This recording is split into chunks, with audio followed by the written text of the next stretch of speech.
Morning warriors, welcome to Why Shy Why and thank you for joining me this morning.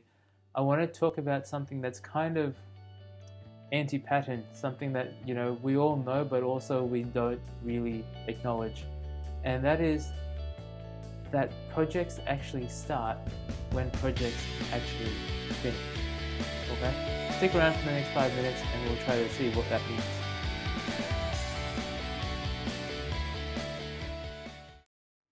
Okay, so what do I actually mean when I say your project only starts when your project actually finishes? Well, think about it this way. We do software projects, right? So we build software, bespoke, custom software for our clients.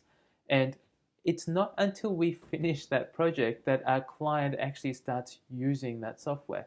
Well, that's not exactly the case, but it's basically the case, right? So usually, and think about this with anything, think about this in terms of a construction project, right? So if we're building a library at a school, the project is to build the library at the school, but it doesn't actually get used until there's books and it gets opened, and the day after students start filing in. Hopefully, you would think. Hopefully, yes. I don't know. I don't know if anyone's actually building libraries anymore. But anyway, I'm going way off. What I'm trying to say is this: when we are actually in the midst of a project, what we have to realize is that projects are nothing. They don't actually do anything yet. They're not valuable, right? And that's one of the key things that I think some of the business analysts that I've been working with and have been worked with in the past keeps forgetting. And that is that right now we're not adding any value. So let's hurry up and add value. Now, that doesn't necessarily mean let's deliver the project. Okay, that's not what I mean by hurry up. What I mean is let's talk about breaking this thing into smaller chunks. Let's talk about a phased rollout, right? Let's talk about making sure that we're hitting those things that are most valuable first. So let's do prioritization. All these things are really important when you're going through a project. Now, the problem is this. Sometimes projects will have these timelines and these requirements and everything set right up front. Budgets, yeah, set right up front. Then, for the next X months or X years, we're supposed to implement this particular plan. We're supposed to execute on it. However, the world around us keeps changing, right? So, as we are implementing, executing on this plan, the world keeps changing around us. And thus, the plan actually changes. People might not tell us about this because they're too worried that the plans are already set in stone, but it actually does, right? There are market conditions changing, there are competitive conditions changing, there are personnel conditions changing.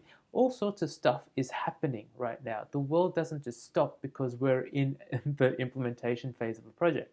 So what we should be able to do is turn back around and say, okay, stakeholders, whether that's the citizens of a country, if you're doing a project in say government or not-profit, whether that's just your organization, if you're in a corporate role and you're doing a project for corporate, or whether that's your client in our world where we're actually working for clients and working with them to deliver software.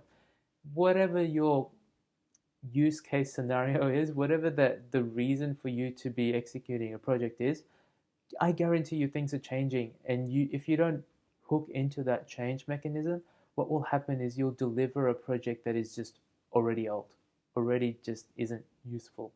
Okay? So, guys, when you're actually executing on projects, think about this. Your project hasn't started yet. You might be working 80-hour weeks, you might be totally stressed, you might be getting yelled at from, upside down and below and everything else. But your project actually hasn't started yet. So what can you do today to ensure that when you do start, it works out well? Yeah. When you do start, it brings value to the organization. When you do start, you don't get yelled at even louder and from more directions. That's what you got to think about. Okay. So remember, when you are in the place where you are executing on a project, just bring value consistently over a long period of time, continuously bring value to that team, bring value to the stakeholders. And if they're the sort of stakeholders that find change really hard, you got to do this really slowly. That is what it is. Nobody. I had a recent acquaintance of mine said something like, "People hate change," and I was just like shocked. I couldn't believe she said this because she came from a very dynamic background, and I thought to myself, why is this person saying this to me when clearly she changes so well, right? And I started realizing that what she meant was people hate change, and after I prodded her a little bit, if they don't want to themselves, right? You got to inspire change in people. You can't make them change. And so when that happens in a project, you find yourself grinding to a halt. Okay? Remember, the value comes at the end. Cheers, guys. Enjoy your week. We'll see you.